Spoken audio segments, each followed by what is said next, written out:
Welcome to success journey. इस video में हम लोग देखने वाले हैं यूकेपीएससी जेई का जो एग्जाम होता है सिविल इंजीनियरिंग का।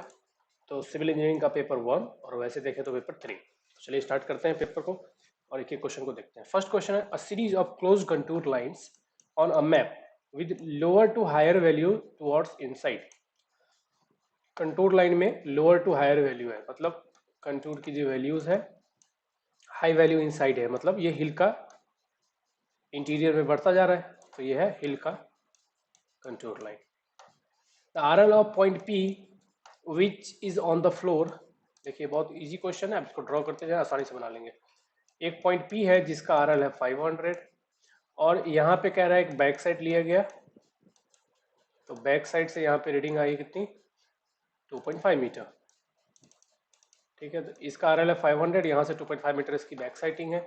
If the inverted four side reading on point Q, यहाँ से पॉइंट मान लेते हैं Q यहाँ पे है, यहाँ से फोर साइड लिया गया और कह रहा है इन्वर्टेड है, मतलब यहाँ से उल्टा। तो क्यू से इन्वर्टेड लिया गया है ऐसे, और इसकी रीडिंग आई है 2.7। तो कह रहा है RL ऑफ पॉइंट Q, तो यहाँ तक हमें पहुंचना है और हम यहाँ पे हमें पता है कि इसका RL है 500। तो यहाँ से यहाँ तक 500 प्लस 2.5, तो 502.5 और फिर 502.5 में 2.7 ऐड कर देंगे तो आंसर आएगा 505.2। The result of analysis of the raw water sample. देखिए टर्बिडिटी की बने, टर्बिडिटी कितनी होनी चाहिए, 1 से 5 के बीच में, मतलब एक है जो ड्रिंकिंग वाटर में होना चाहिए और अगर कोई और ऑप्शन नहीं है तो मैक्सिमम 5 तक हम जा सकते हैं। कॉज फॉर रिजेक्शन के लिए वैल्यू है 5। पीएच वैल्यू 6.5 टू 8.5, तो पीएच ठीक है, pH is okay, but turbidity is high. Fluoride 1.5 से ज़्यादा नहीं होना चाहिए, तो ये भी गलत है, मतलब ये करेक्ट करने की जरूरत है। टोटल हार्डनेस की वैल्यू 200 एक्सेप्टेबल वैल्यू है और 600 रिजेक्शन वैल्यू है, और आयरन की वैल्यू 0.3 है। तो इसमें आयरन की वैल्यू बहुत दिख रही है, और एमपीएन तो बिल्कुल भी नहीं होना चाहिए, मोस्ट प्रोबेबल नंबर तो बिल्कुल भी नहीं होना चाहिए क्योंकि ये कोलिफॉर्म बैक्टीरिया को रिप्रेजेंट करता है। तो हमें क्या क्या इसमें करेक्शन करने की जरूरत है, मैं एक बार आपको लिमिट दिखा देता हूँ। ये IS 10500 कोड का वैल्यू है। देखो इसमें क्या क्या है, पहला है, फर्स्ट था टर्बिडिटी 1 to 5 होना चाहिए, 1 है एक्सेप्टेबल वैल्यू और रिजेक्शन वैल्यू है 5। नेक्स्ट है इसमें फ्लोराइड, फ्लोराइड की वैल्यू 1 से लेके 1.5 के बीच में होनी चाहिए, 1 से कम भी नहीं होना चाहिए और 1.5 से ज़्यादा भी नहीं होना चाहिए क्योंकि ये टीथ ग्रोथ में हेल्प करता है। नेक्स्ट है आयरन, आयरन की वैल्यू कितना है, 0.3 से ज़्यादा किसी भी हाल में होना चाहिए क्योंकि अपर रिलैक्सेशन नहीं है, और हमारे केस में दिया हुआ है 3 mg पर लीटर। नेक्स्ट है हार्डनेस, हार्डनेस की वैल्यू 200 है नॉर्मल वैल्यू, रिक्वायरमेंट वैल्यू, और 600 से ज़्यादा किसी भी कंडीशन में नहीं होनी चाहिए। अब देखिए इसमें से हमें रिक्वायरमेंट कहाँ कहाँ पे है, टर्बिडिटी की रिक्वायरमेंट, फ्लोराइड की रिक्वायरमेंट, हार्डनेस की रिक्वायरमेंट, आयरन और एमपीएन, सबको करेक्ट करना है हमें। तो आंसर आएगा इसका बी एंड सी। बी में क्या है, फ्लोराइड, फ्लोराइड को हमें करेक्ट करने की जरूरत है, हार्डनेस को हमें करेक्ट करने की जरूरत है, और आयरन भी हमें घटाना है, और लास्टली डिसइंफेक्शन करना है ताकि बैक्टीरिया खत्म हो जाए। तो आंसर हो जाएगा डी। नेक्स्ट देखते हैं, which of the following is not a water borne disease. Water borne disease कौन सा नहीं है, टाइफाइड है, कोलेरा है, डायसेंट्री है, कौन सा नहीं है, मलेरिया नहीं होता, मलेरिया होता है मॉस्किटो को बाइट करने से, एनोफ्लीज फीमेल मॉस्किटो से। The power transmitted by 80 mm dia shaft at 150 rpm at maximum shear stress। Power transmission का फॉर्मूला क्या होता है, 2 पाई एन टी डिवाइड बाई 60। अब देखो यहाँ पे हमें एन तो पता है, आरपीएम में 150 है, लेकिन टी नहीं पता, तो टी कैसे निकालेंगे, टी हम फॉर्मूले से निकालेंगे शियर स्ट्रेस। ठीक है, तो शियर स्ट्रेस का फॉर्मूला हम लोग जानते हैं, शियर स्ट्रेस का फॉर्मूला जो नॉर्मल फॉर्मूला है, tau upon R is equal to T upon J. अब यहाँ पे हमें टाउ गिवन है और टी फाइंड करना है, तो टी इज इक्वल टू क्या हो जाएगा, अब देखो ये आर है और ये पोलर मोमेंट ऑफ इनर्शिया है, तो पोलर मोमेंट ऑफ इनर्शिया को जो हम डिवाइड कर देंगे आर से तो क्या हो जाएगा, जेड हो जाएगा। तो जब हम इसको मतलब हम वैसे देखें तो टाउ इज इक्वल टू क्या मिलेगा हमें, sorry T is equal to tau into section modulus, और सेक्शन मॉडुलस सर्कुलर सेक्शन के लिए कितना होता है, पाई बाई 16 डी क्यूब। इसमें हम वैल्यू जब इंसर्ट करेंगे तो हमें टी की वैल्यू मिलेगी, तो टी की वैल्यू अगर आप फाइंड करोगे तो मिलेगा इसमें 6031.85 न्यूटन मीटर। ठीक है, इसमें जब आप इंसर्ट करोगे तो यहाँ से टी मिलेगा ये, और टी की वैल्यू फिर यहाँ पे इंसर्ट कर देनी है, तो क्या आ जाएगा 2 पाई एन कितना है 150 इंटू टी, तो 6031.85 डिवाइड बाई 60, इससे आपको आंसर मिल जाएगा और आंसर आएगा 94.65। नेक्स्ट देखते हैं the more circle drawn below, more circle given है और कह रहे हैं मेजर और माइनर प्रिंसिपल स्ट्रेस इसमें से कौन सा है। तो ये अगेन अगर आपने मोर सर्कल पढ़ा है तो आप इजीली इसको सॉल्व कर सकते हो। देखो ये सेंटर है, सेंटर से लेफ्ट हैंड साइड में यहां से यहां तक, तो जो एक्सट्रीमीज होती है मोर सर्कल में वो प्रिंसिपल स्ट्रेस को रिप्रेजेंट करता है।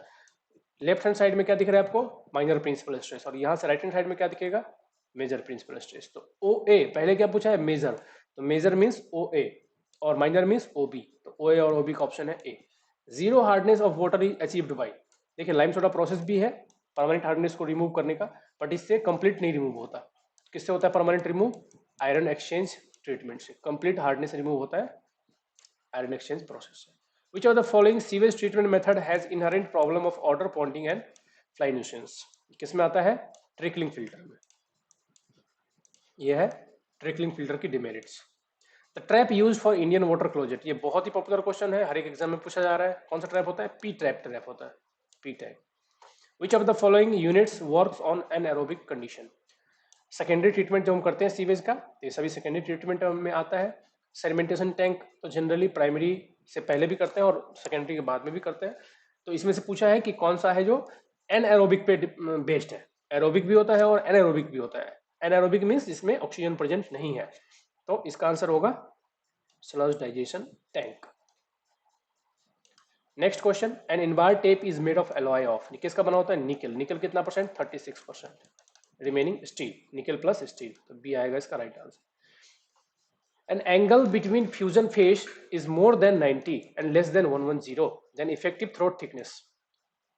चलते हैं कोड पे, कोड क्या कहता है, कोड ये रहा वैल्यू, तो कह रहे हैं मोर देन 90 और लेस देन 110, मतलब यहां से, तो 65 to 55 के बीच में आना चाहिए वैल्यू हमारी।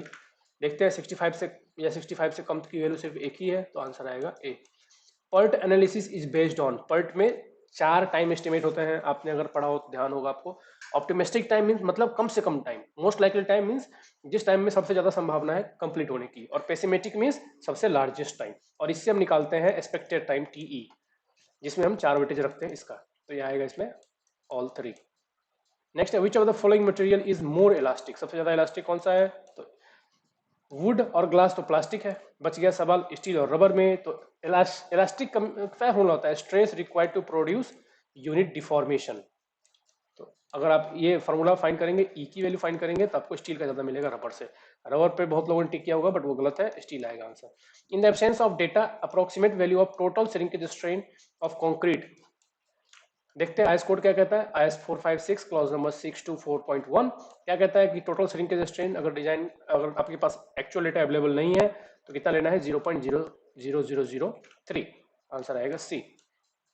नेक्स्ट पूछा है, ये बार दिया हुआ, इसमें पूछा है कि change in the length in BC portion of the bar is, change पूछा है, तो हम जानते हैं कि फॉर्मूला क्या होता है, P L by A E, P L by A E, किसका, डिफ्लेक्शन फाइंड करने का। हमसे सिर्फ बीसी पोर्शन का ही पूछा है, तो बीसी पोर्शन में पहले हम नेट स्ट्रेस देख लेते हैं कि नेट फोर्स कितना लग रहा है। बीसी पोर्शन में देखिए इधर से जा रहा है 50, तो अगर हम सिर्फ ए बी पोर्शन का अगर फ्री बॉडी डायग्राम बनाए तो क्या रहेगा, 50 इधर 50 इधर, ठीक है। और अगर बीसी पोर्शन का बनाए तो बीसी पोर्शन में क्या, 50 इधर, टोटल इधर 80 दिखा रहा है, तो इस पे कितना लग रहा है, 30 ही लग रहा है ना अंदर की तरफ, 30 इधर लग रहा है अंदर की तरफ और 30 इधर लग रहा है अंदर की तरफ। और अगर थर्ड पोर्शन का बनाए तो 10 अगर यहां से लग रहा है तो 10 इधर लगेगा, तभी तो ये 30 और 10 मिलके 20 बनेगा, यहाँ पे 20 इधर का लगेगा, तो इस पे नेट फोर्स कितना है 30 का, तो यहाँ पे वैल्यू रख देते हैं 30 इंटू लेंथ कितना है 1000 डिवाइड बाई ए, एरिया कितना दिया हुआ है 1000 इंटू, अब क्या है ई कितना है 10⁵. अब इसमें सब कुछ तो एमएम में है, बट एक जो है ये किलो न्यूटन में है, कितना फोर्स है किलो न्यूटन में, तो इसको कन्वर्ट करने के लिए हमें 1000 से और यहाँ पे मल्टीप्लाई करना पड़ेगा। जब इसको आप मल्टीप्लाई करोगे तो आंसर आएगा आंसर बी, तो 16 का आ गया बी। नेक्स्ट है in case of flat slab minimum thickness of slab as per IS 456 125 mm। Next question देखते हैं, the unconfined compressive strength of saturated clay 64 kilo pascal, तो वैल्यू ऑफ कोहेशन हम जानते हैं कि क्या होता है, सिंपली डिवाइड बाई 2, तो ये आएगा 32। The estimated time required to perform an activity जितना टाइम चाहिए एक एक्टिविटी को कंप्लीट करने के लिए उसको क्या कहते हैं, duration. In the network shown below activity 4-5 can only be started when, तो एक्टिविटी 4-5 मतलब ये एक्टिविटी कब स्टार्ट हो सकता है, जब ये एक्टिविटी कंप्लीट हो जाए, ये एक्टिविटी कंप्लीट हो जाए और ये एक्टिविटी कंप्लीट हो जाए, सिंपली। तो बस 2 4 और 3 4 दोनों कंप्लीट होना चाहिए, मतलब आंसर होगा इसका सी। नेक्स्ट है critical path in point. Critical path किसको बोलते हैं, टाइम बाय जो लॉन्गेस्ट टाइम लगाए लेकिन प्रोजेक्ट बाय सबसे कम टाइम, मतलब मे बी लॉन्गेस्ट नहीं, always longest, always longest, sorry. Answer हो जाएगा इसका डी, ए नहीं D, always longest path. Constant head permeability test का क्वेश्चन गिवन है, क्या होता है formula, K is equal to Q L by A H T, सब वैल्यू गिवन है आपको। क्यू कितना है 900 सीसी, सब सेंटीमीटर में ही है। एल यहाँ पे कुछ भी नहीं गिवन है तो 1, या नहीं लेंगे तो भी चलेगा। एरिया कितना गिवन है 10 सेंटीमीटर स्क्वायर। हेड कितना गिवन है 0.5 और टाइम गिवन है 90 सेकेंड्स। इसको जब आप सॉल्व करोगे तो आपको आंसर मिलेगा 2। Settling velocity of spherical particle dia D less than 0.1 is proportional to. Settling velocity का फॉर्मूला क्या होता है, सेटलिंग वेलोसिटी का फॉर्मूला होता है Stokes law, g-1 into gamma W into D square divide by 18 mu. अब यहाँ पे डी के साथ क्या रिलेशन है, डी स्क्वायर का। Maximum number of steps in flight, maximum 12, minimum 3। Minimum भी याद रखो, कई बार मिनिमम भी पूछते हैं। Maximum number of steps in a flight is 12 और minimum 3। Non disposal of solid waste में कॉज स्प्रेड ऑफ, क्या करता है ये, रोडेंट रिलेटेड प्लेग को जनरेट करता है। नेक्स्ट है testing of sewer pipeline involve, तीनों ही टेस्ट होते हैं। वाटर टेस्ट से हम लीकेज टेस्ट करते हैं, मिरर टेस्ट से हम स्टेशनरी टेस्ट करते हैं कि स्ट्रेट है कि नहीं है, और बॉल टेस्ट से हम ऑब्स्ट्रक्शन कोई है कि नहीं उसको टेस्ट करते हैं। तो all are correct. Water supply distribution system used in a city of roads of rectangular pattern, इसको हम क्या कहते हैं, gridiron system. Which are the following instrument used to determine colour of water, colour के लिए क्या use करते हैं, tintometer. Slenderness ratio of a steel column, slenderness का फॉर्मूला क्या होता है, L E divide by least radius of gyration R minimum, answer आएगा D. What when the solid shaft is subjected to torsion, solid shaft पे अगर torsion है तो shear stress induced in shaft क्या होता है, टॉर्शन का अगर हम शियर स्ट्रेस का डायग्राम ड्रॉ करते हैं तो ये, तो डायग्राम कैसा बनता है, ऐसा, सेंटर पे 0 और एज पे मैक्सिमम। तो यहाँ पे पूछा है सेंटर पे तो 0 और यही पूछा होता है एज पे तो maximum. When a cantilever beam is loaded with a concentrated load, कोई भी कैंटिलीवर बीम है कहीं भी कंसंट्रेटेड लोड लगाएंगे तो डायग्राम कैसा बनेगा, मैक्सिमम यहाँ पे रहेगा और यहाँ पे एक ट्रायंगुलर पोर्शन का बनेगा और स्ट्रेट लाइन बनेगा, तो आएगा inclined straight line. Euler's load pi square E I, formula होता है इलर्स बकलिंग लोड का, pi square E I by L E square. तो यहाँ पे एल ई क्या है, तो ये इफेक्टिव लेंथ, अगर एल ई 2L जिसका होगा 2L उसी का स्क्वायर होगा यहाँ पे 4L स्क्वायर। तो 2L किसका होता है, 2 times of the length. Effective length किसका होता है, 1 end fix other end free. इस केस में इफेक्टिव लेंथ जो होता है L E is equal to 2L के बराबर, ठीक है। तो डी आएगा इसका right answer. A beam supported on more than 2 supports को क्या कहते हैं, कंटिन्यूअस बीम। नेक्स्ट है ratio, the ratio of change in length to original length, क्या बोलेंगे इसको, axial strain. The spacing of main reinforcement main bar in RCC slab, तो क्या है आरसीसी स्लैब के लिए 300 और 3D which ever is less, and 300 और 4D फॉर स्टीरअप्स, मतलब डिस्ट्रीब्यूशन बार के लिए। तो आंसर आएगा C. For the design purpose pressure distribution at the base of footing, base of footing पे क्या लेते हैं प्रेशर, यूनिफॉर्म एज्यूम करते हैं, तो यूनिफॉर्म आएगा right answer. Which type of the loss of pre stress does not occur in pre tension pre stress concrete, pre tension pre stress में कौन सा लॉस नहीं होता है, जो पोस्ट टेंशनिंग का होता है वो होता है फ्रिक्शन, बाकी सब दोनों में होते हैं। In a long wall short wall method, the estimation of length of long wall is the center to center distance between the walls and, देखिए इस तरह का वॉल है मान लेते हैं। अब कह रहा है कि यहाँ पे सेंटर टू सेंटर डिस्टेंस पता है, इसके सेंटर से इसके सेंटर की डिस्टेंस पता है, तो लॉन्ग वॉल का लेंथ क्या हो जाएगा, तो ये centre to centre distance plus half of the width, इसका हाफ विड्थ और इसका भी हाफ विड्थ, हो सकता है दोनों वॉल के विड्थ अलग अलग हो, इसीलिए half width on both side, half breadth on each side. In case of singly reinforced, singly under reinforced beam, actual neutral axis lies, ऊपर लाई करेगा तो न्यूट्रल एक्सिस है तो क्या कहलाएगा, अंडर इनफोर्स्ड। अगर न्यूट्रल एक्सिस और क्रिटिकल एक्सिस सेम जगह पे होंगे तो बैलेंस सेक्शन, अगर नीचे लाई कर रहा है तो over reinforced. The flange of simply supported T beam, flanged beam की बात कर रहे हैं हम, तो प्रीडोमिनेंटली बाई, प्रीडोमिनेंट क्या होता है इसमें, इसमें फ्लेंज में क्या होता है, कंप्रेशन। टी बीम जिसमें हम स्लैब में कास्ट कर देते हैं बीम को, इस तरह का बीम, तो स्लैब में क्या होता है, ये न्यूट्रल एक्सिस मान लेते हैं यहाँ पे, तो ऊपर कंप्रेशन जोन, नीचे टेंशन जोन, ये compression. Next, which type of the वर्निश is used for fabricated iron and steel items. देखिए स्प्रिट वर्निश जो होता है वो होता है वुड के लिए यूज, किसके लिए होता है, वुड के लिए। वाटर वर्निश पेंटिंग वेंटिंग करने के लिए। स्पार वर्निश शिप्स में यूज करते हैं एक्सटीरियर वर्क के लिए। तो आंसर रह गया asphalt varnish, asphalt varnish is the right answer. Next है the volume of cement of one bag. अगर आपको पता नहीं है तो भी आप निकाल सकते हो। डेंसिटी जो होती है सीमेंट की 1440 kg पर मीटर क्यूब, और एक बैग का जो वेट होता है वो होता है 50 kg। तो आंसर आएगा C. Generally the purlins are placed at the panel point so as to avoid, क्या अवॉइड करने के लिए, बेंडिंग मोमेंट इन राफ्टर। और इस पर्लिन को हम डिजाइन कैसे करते हैं, एक्सेल के लिए plus axial plus bending moment के लिए डिजाइन करते हैं। कई बार ये भी पूछा जाता है। इफेक्टिव लेंथ ऑफ बैटन्ड कॉलम कितना इंक्रीज करते हैं, 10%, और लेस्ड कॉलम का 5%। तो ये लेसिंग, अगर लेस्ड कॉलम हो तो 5% और बैटन्ड कॉलम हो तो 10%। Cast steel, cast iron steel जो होता है वो हाई कार्बन स्टील होता है। Pick up the item of the work which not included in plinth area estimate, कौन सा एस्टिमेट नहीं करते हैं, courtyard area. The number of modular brick required in 1 metre cube, बहुत ही पॉपुलर क्वेश्चन है, 500 bricks. The technique which is activity oriented, activity oriented कौन है, सीपीएम। और पर्ट क्या है, इवेंट ओरिएंटेड, इवेंट ओरिएंटेड होता है पर्ट और एक्टिविटी ओरिएंटेड है CPM. Critical path in CPM network again is always longest. Deflection can be control in a beam by using appropriate, क्या, स्पैन टू डी रेशियो, क्योंकि code ने भी span to D ratio इसीलिए दिया है ताकि वो डिफ्लेक्शनों को कंट्रोल कर सके। Max principal plane are subjected to, principal plane पे हम सभी जानते हैं कि ओनली नॉर्मल स्ट्रेस होता है, टेंजेंशियल स्ट्रेस नहीं होता है, चाहे वो मेजर हो चाहे वो माइनर हो। मेजर और माइनर दोनों प्रिंसिपल स्ट्रेस पे सिर्फ और सिर्फ नॉर्मल स्ट्रेस ही होता है, tangential stress zero. The moment of inertia of a triangular section H base be about it's base, तो अगर सीजी के अबाउट पूछा, सीजी के अबाउट होता है, ये आंसर सही होता है सीजी के अबाउट। और अगर बेस के अबाउट पूछा है तो बी एच क्यूब बाई 12 हो जाएगा राइट आंसर। तो सी हो जाएगा, यहाँ पे पैरेलल एक्सिस थ्योरम लगाओगे आप तब भी फाइंड कर सकते हो, बी एच क्यूब बाई 12। यहाँ पे एच बी क्यूब भी है, वो नहीं होगा, B H cube by 12। Next, which cement is used for large mass concreting work, यहाँ पे मास कॉन्क्रीटिंग वर्क है वहां पे आएगा low heat cement. Most reliable estimate कौन सा है, detailed estimate.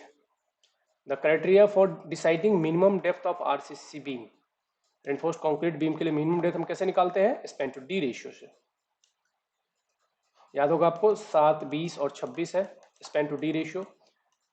Cantilever beam, simply supported beam and continuous beam, यही सब पहले हम डी निकालते हैं ताकि डिफ्लेक्ट ना हो, जितनी डिफ्लेक्शन परमिसिबल है उसके अंदर रहे। In a simply supported rectangular section width B, effective depth G, having shear force V, bending moment M, shear reinforcement is provided.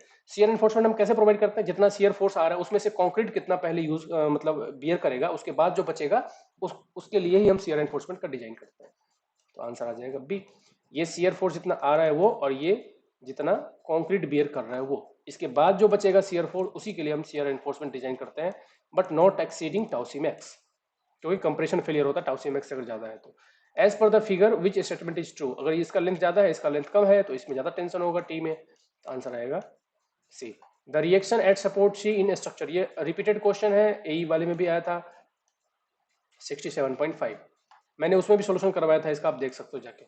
The shear force at point of contraflexure in the following beam, अब point of contraflexure पे कह रहे हैं shear force कितना है, तो shear force at the point of contraflexure, contraflexure सबसे पहले क्या होता है कि कंट्राफ्लेक्चर किसको बोलते हैं, कि जहां पे बेंडिंग मोमेंट अपना साइन चेंज कर रहा हो, ठीक है। तो बेंडिंग मोमेंट, अब इसमें इस केस में अगर हम देखें तो यहाँ पे क्या है, यहाँ पे बेंडिंग एक कपल अप्लाई किया गया, तो अगर इसका बेंडिंग मोमेंट डायग्राम ड्रॉ करेंगे तो वो कुछ ऐसा बनेगा, ठीक है। तो यहाँ पे बेंडिंग मोमेंट अपना साइन चेंज कर रहा है, तो पूछ रहा है कि यहाँ पे शियर फोर्स की वैल्यू कितनी होगी। तो यहाँ पे अगर हम शियर फोर्स कैलकुलेट करेंगे तो ये सिंपली सपोर्टेड बीम है, तो इसमें शियर फोर्स की वैल्यू 0 होगी हमेशा, हर जगह पे 0। चलिए नेक्स्ट देखते हैं, the point of control fracture is the point, अभी हमने डिस्कस किया where bending moment changes sign, where bending moment changes sign. ये था फर्स्ट पार्ट के लिए। सेकंड पार्ट में हम डिस्कस करेंगे इसके आगे क्वेश्चन 61 to 180 क्वेश्चन डिस्कस करेंगे। Thank you all, thanks for the watching. Video अच्छा लगा हो तो आप लोग लाइक कीजिए, चैनल को सब्सक्राइब कीजिए। Thank you, thanks for